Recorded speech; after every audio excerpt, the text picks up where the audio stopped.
So we'll start today's topic. Yesterday we were discussing about the emergence of sociology, right? We were discussing about the Dark Ages and the period of enlightenment. Then comes the Renaissance period. It was divided into three: intellectual revolution, scientific revolution, commercial revolution. It all put together to form a new project which is called modernity. And then finally, there are a lot of challenges, associated changes coming, and all these things resulted in something called a new discipline, which is called sociology. That is what we discussed yesterday, emergence of sociology. Today, we'll discuss two topics. First one is scope of sociology. Second one is difference between sociology and common sense. Not difference, we'll see also similarities. But yeah, topic is common sense and sociology. So two things we'll discuss today. First, we'll go ahead and see what is the scope of sociology. So as I have discussed yesterday, I'll give you a flow chart. Please make that as a note in your lecture note, and then later on, those who have PDF, you can see that. Others, I'll share in the group. Okay, let's start.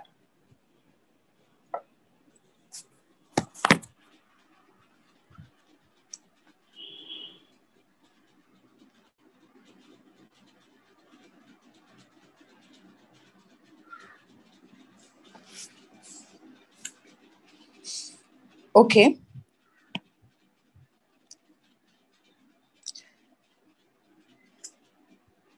Scope of sociology.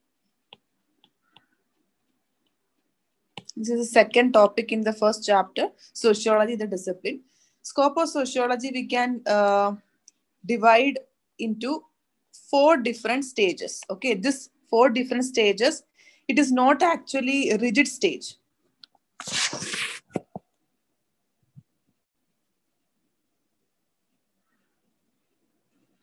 These 4 different stages are not actually rigid, or it is not compulsory that you have to write answer in such a way. But for the easy understanding of the topic, we have divided like this. Okay.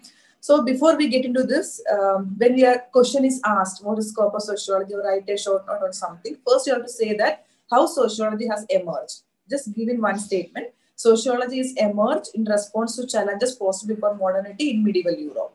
Right? So we have already discussed all these things last day. So in that one statement, what are we saying? We're trying to convey that sociology has emerged. How it has emerged? There's a lot of challenges coming in front of modernity, and a new discipline has come in medieval Europe that is called sociology. In that one line you can write. Then second line you add saying that initial sociologists wanted to align sociology in line with natural sciences. We know that. Yesterday we discussed this also. Why natural science? Because then only the discipline will get a legitimacy saying that yes, this is something very rigid thing. That is why initial sociologists wanted to align sociology in line with natural sciences. Okay. And with the emergence of sociology, the scope of sociology started getting enlarged. It becoming big and big. A lot of sociology, it is emerging from one stage to another. Scope also, there is a lot of chances also for the sociology as a discipline has emerged. Okay. And all these things have led to a situation where if you want to align sociology as scientific discipline, you have to define the scope of sociology very, very clearly. So when we are trying to define the scope of sociology clearly, we come into these 4 different divisions. We'll talk about that now. This is what the introduction you have to write. You have to write about how sociology has evolved. You have to write about we wanted to align in natural sciences. That is why we are defining, or clearly we are talking about the scope of sociology. Okay.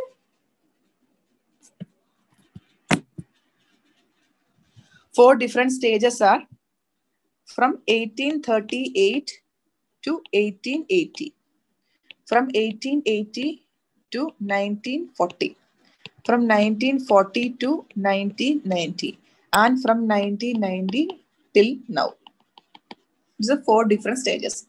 When I'm writing the same time, you also make short notes, so it's easy for both of us. Okay, the first stage is 1838 to 1880. So this was something called a macro concept has come. Macro means what? Macro means something which is taken as a whole. Okay, not a small unit. For example, society is a macro concept. But when you're talking about micro, individual is a micro concept, thing like that. So individual is a very small thing that is micro concept and society is a macro. Example, we can take like this. So from 1838 to 1880, during that era, whomsoever scholars come to study sociology, they wanted to take sociology in a macro level, big level, okay, not to minute level. Here we'll talk about two thinkers. Actually, scope of sociology, these four levels have different thinkers. Please quote names of thinkers to fetch more marks. So first thinker we'll write about is Auguste Comte, father of sociology. Auguste Comte he had two works. Two works was the Course in Positive Philosophy. What do you mean by work? Work means book he has written. Okay, Course in Positive Philosophy.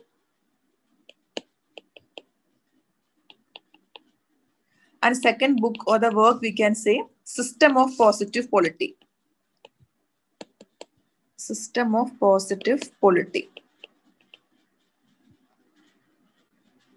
So Auguste Comte, who is father of sociology, in his two works, Course in Positive Philosophy and System of Positive Polity, have clearly said, delineated scope of sociology into two things: social statistics and social dynamics. Okay. So social static and social dynamic. What do you mean by static? Means what? Static means something which is fixed. There is no changes happening. For example, structure of society. Structure is fixed. There is no change. And what do you mean by dynamic? Dynamic is there is something which is changing is happening called dynamic. Okay. So Auguste Comte divided the scope of sociology into social statistics and social dynamics. Okay. Then come in another scholar who is called Herbert Spencer. H-E-R. Okay. Herbert Spencer. Herbert Spencer in his work Principles of Sociology. Principles of Sociology. That is his book. He have compared, this is a very interesting thing, society with an organism. Okay. He have compared society with an organism. And he said that societies can be subdivided into subsystems. And organism can be divided into organs. Same like society can be divided into group. And organs can be divided into tissues. And groups can be divided into individual. I don't have space here. Please write individual and here it is cells. Okay. This is what Herbert Spencer have compared in a macro perspective, society and the organism. So this two part you can write in the first division, that is 1838 to 1880. Two thinkers have come in, Auguste Comte, and there were many thinkers, but we are quoting two thinkers here, Auguste Comte and Saint-Simon. Auguste Comte in his work Course in Positive Philosophy and System of Positive Polity have delineated scope of sociology into social statistics and social dynamics. And then Herbert Spencer in his book Principles of Sociology have compared society with organism. This was the first stage. This was a macro stage also. Okay, remember this. Then we go to the second stage. Second stage is from 1880 to 1940. This had two stages, very important. Two stages. We will write here concept was macro and some people came micro also. So micro and macro perspective both has come. Some people said, yes, we need a macro perspective. Some people said, no, we need something called micro. Macro and micro, new thing has come in. Okay. And micro concept was headed by Max Weber. You know, and macro concept was headed by Emile Durkheim. Okay. Spelling is E-M-I-L-E. I don't have space. That is why I'm not writing here. Emile Durkheim. So micro concept was headed by Weber and macro concept was headed by Emile Durkheim. In micro concept, Weber have said that scope of sociology lies in understanding social action. Okay. Durkheim have said that scope of sociology, we have to understand social fact. These two are two different things. Action means what? Action is related to individual. What is the meaning attached by the actor to his action? That is what Weber is. Individual means what is the micro concept? We are talking about micro thing. Social fact. Social fact means what? Institutions. Holistic view we are talking. Big thing we are talking. That is why it is macro concept. This was the thing. Now when you are writing this one, think that during the end of 19th century and starting of 20th century, there were a lot of expansion in this discipline of sociology, and this started studying in different universities and colleges across Europe and America. At that time, what happened is that at that time, two schools have emerged, and these two schools are called synthetic school and formal school. Okay, so micro concept was given as formal school, and macro concept given synthetic school. Synthetic. Okay. Formal and synthetic school. Formal one, micro, and synthetic is macro. Okay. Now you have to talk about formal and synthetic school in this stage. Second one. What is formal and synthetic school? Formal school says that the scope of sociology is nothing but collecting data, we are classifying it, we are analyzing, and we are understanding micro units like behavior, relationship, statistics, etc. And with this, there are some other scholars also coming. So example, you can write here, first one, Weber, you can write, Weber was trying to learn social action. Then we can write second thinker, please write with me, Virkant.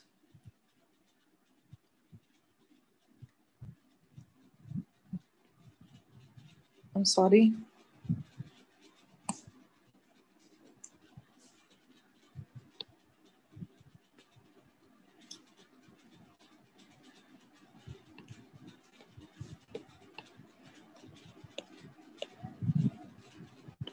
Yeah, Virkant. DT. Okay, the name is DT. So what Virkant has said that we have to study sociology. We have to understand the scope of sociology in a more mental relationship concepts like love, hatred, competition, corruption. He said that scope of sociology lies there. We have to understand mental relationship. Okay. Then there is another third scholar is called Von Weiss. V-O-N. Von Weiss. Von Weiss have said that scope of sociology in terms of fundamental social process. He said that we have to understand ways of interaction between the people. And the last one, Tonnies, T-O-N-N-I-E-S. Tonnies said that scope of sociology is more understanding in terms of social relationships. Social relationship with teacher, doctor, lawyer, all these things we have to understand that. So all these things are micro perspective, right? So Weber, Virkant, Von Weiss, and Tonnies, they all speak about micro perspective. Now we'll come to synthetic school. Synthetic school says that we have to see everything in a macro perspective. We have to understand in a holistic, in a whole manner. We have to see everything in a wider perspective. This is what synthetic school says. And there are two scholars. Already we have example of Emile Durkheim. Emile Durkheim has divided sociology into three different branches: social physiology, social morphology. I will give you notes, everything, and general sociology. Okay. And second one, we have Karl Mannheim. M-A-N-H-E-I-M. Karl Mannheim have said that scope of sociology is further we can understand by general sociology and historic sociology. Okay. This is the division. I will explain the second part again. Second part is from 1880 to 1940.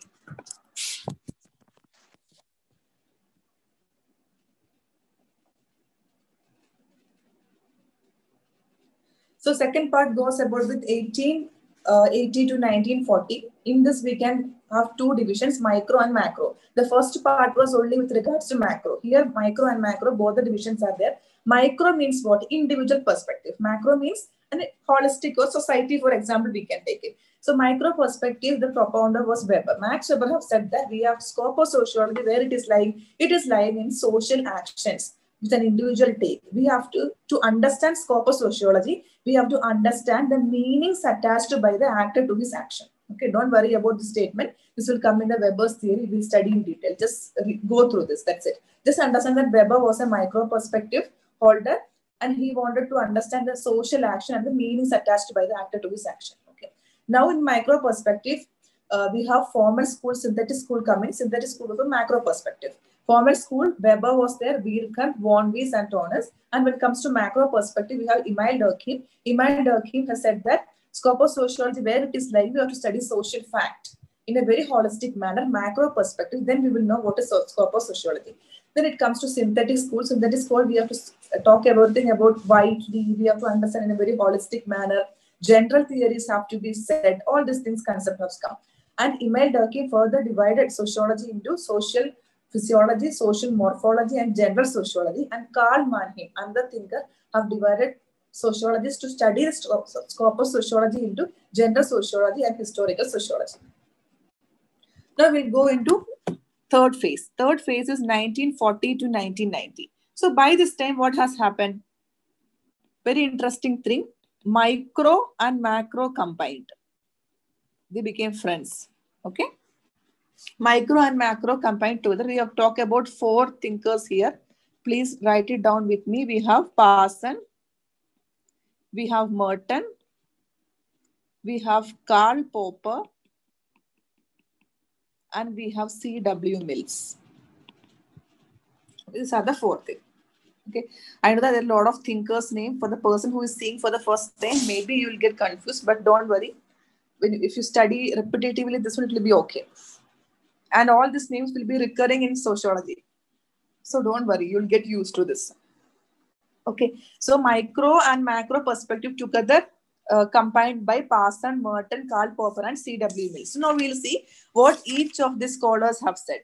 Parson have said that we have to he have dismantled the dichotomy of macro and macro. He have abolished all this division. He doesn't no need. We need an integral view of scope of sociology, and we have to develop generalized theories. So Parson is more into generalized theories. He suggested that let's make generalized theories applicable for this too. Okay, then comes Merton. Merton have developed middle range theories. What do you mean middle range theories? By studying middle range phenomena. That means not going to the two extremes, but phenomena that is fixed into middle of anything. That is called a middle range phenomena. And Karl Popper combined inductive and deductive approach. Okay, you can write here I plus D. Later in notes, you have everything. Inductive and deductive approach. And C.W. Mills combined scientific and humanistic approach. Okay. These are the 4 divisions. Then post 1990, what happened? Become multidisciplinary. There is a lot of things has come like sociology of health, clinical sociology, criminal sociology, sociology of feminism. So all these things have come. So this is about the flowchart or the crux of scope of sociology. Now we'll get into the notes. So I hope everybody have written this. I'll give 2 minutes to copy if anybody have not written, and then I'll delete this.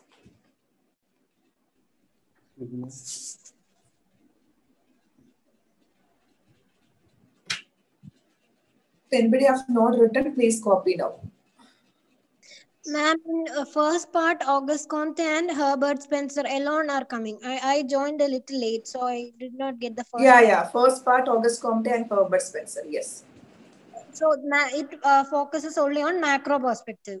Yes, macro perspective.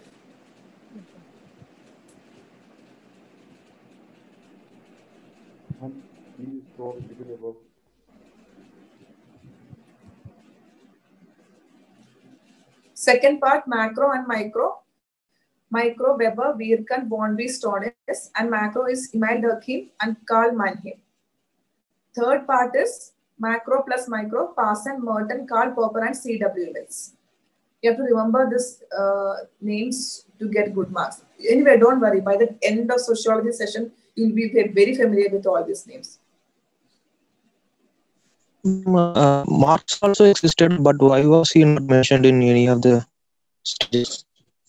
We can write that he is more into a conflict perspective. We can write that if you want, but I've just given you an idea of answer. Right? You can add more points as you wish, no problem. Okay. Somebody asked me about C.W. Mills. C.W. Mills combined scientific and humanistic approach. S plus H. Okay. Karl Popper, inductive and deductive approach. C.W. Mills, scientific and humanistic approach. Okay. I'll tell you here, Karl Popper, he was one of the scholars who wanted to combine macro and micro perspective together. So what is inductive and what is deductive approach? Inductive approach means we are finding something new. Same like physics, chemistry, something. We are searching something and then we are getting an answer to it. Okay. That is called inductive approach. Deductive approach means already we know that some answer is like that. we're trying to come into that in some other way. That's called deductive approach. That is the difference between two. The scientific and humanistic we know, almost like the same meaning only. So these two people wanted to combine. Okay, now we'll get into the notes. So in this note, clearly you can see sociology emerged. I told you we have to write first sentence that sociology emerged as a distinct discipline in response to challenges posed before modernity in medieval Europe. Initially, sociologists was understood as a discipline that which will help in understanding changes in society. Initial sociologists intend to develop sociology in the line similar to natural science.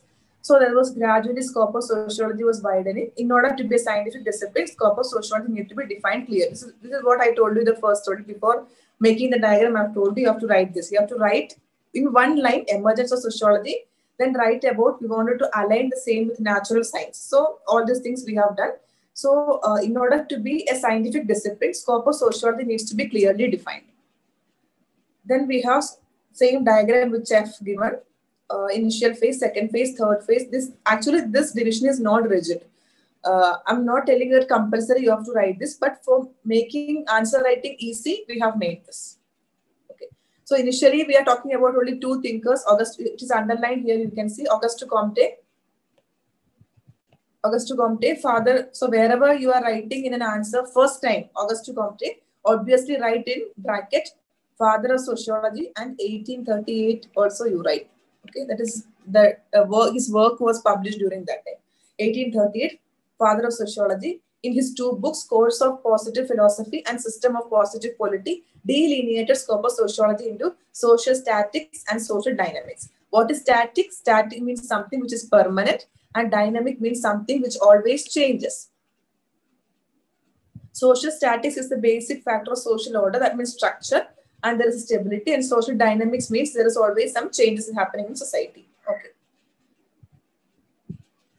Then we are talking about Herbert Spencer. Herbert Spencer, in his book Principles of Sociology, compared society with an organism. This also I have written there. I have divided same thing. Society into subsystems, subsystems into group. Okay, group into individual. Organisms are divided into organs. Organs are divided into tissues. Tissues are divided into further cells. This is what Herbert Spencer have compared society with organism. Okay, then thus initially scope of sociology is based upon macro-humanistic view. Okay, we have taken the first phase was macro, and we have taken inductive approach. Why inductive approach? Because we wanted to align sociology in line with natural science. Natural science, how everything is finding out. We are searching, we are doing some experiment, we are calculating this, then we are finding an answer. Same thing they wanted to do in sociology also. That is why trying to introduce inductive approach. Okay. After 1880, scope of sociology was further widened by Weber, introducing into micro perspective. So second stage was micro perspective. Who have got? Weber have got micro perspective. Okay. Then Durkheim also came up with social facts. This also I have told you. Durkheim came social facts, but macro perspective. And by the end of 19th century and beginning of 20th century, sociology came to be taught as discipline in different universities in Europe and America. During these periods, scope of sociology came to be understood in two different schools, formal school and synthetic school. Formal school is more into micro perspective, and synthetic school speaks about macro perspective. Formal school talks about, example is Weber concept, and synthetic school, Durkheim's concept. Okay.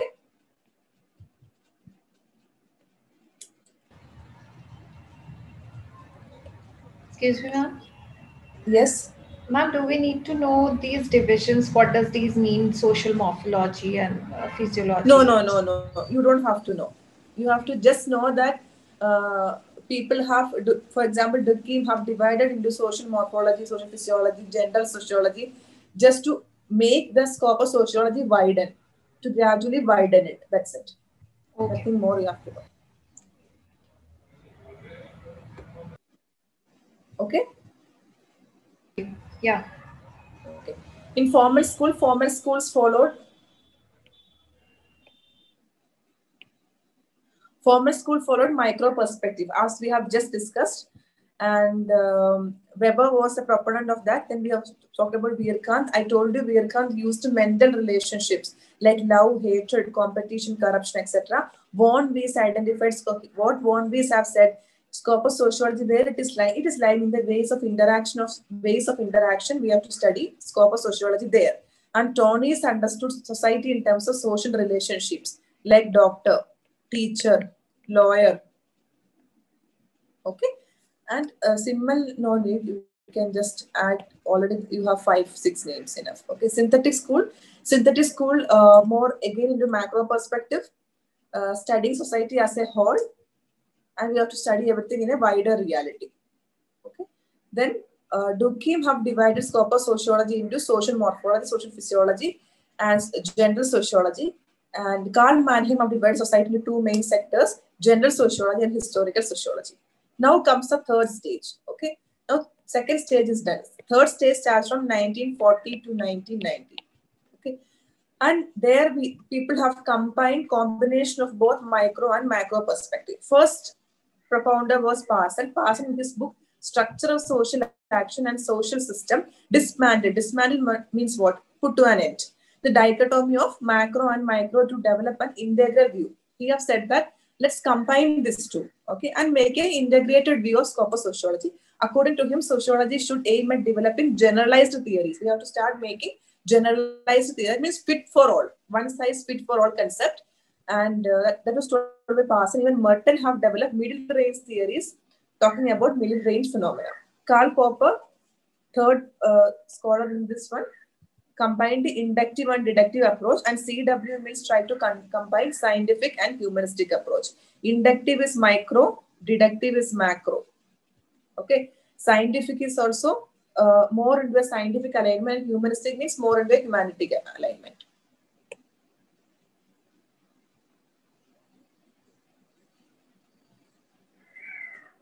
Okay, and the last one is 1990, new fields have come.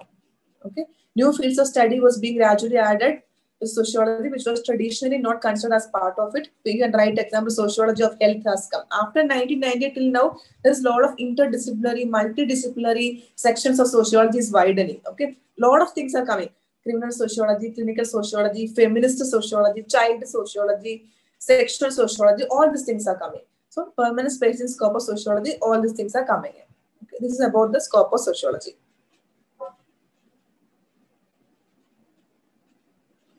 Okay, compared to other subjects, we'll take maybe tomorrow we'll take it. Scope of sociology, only this much is there.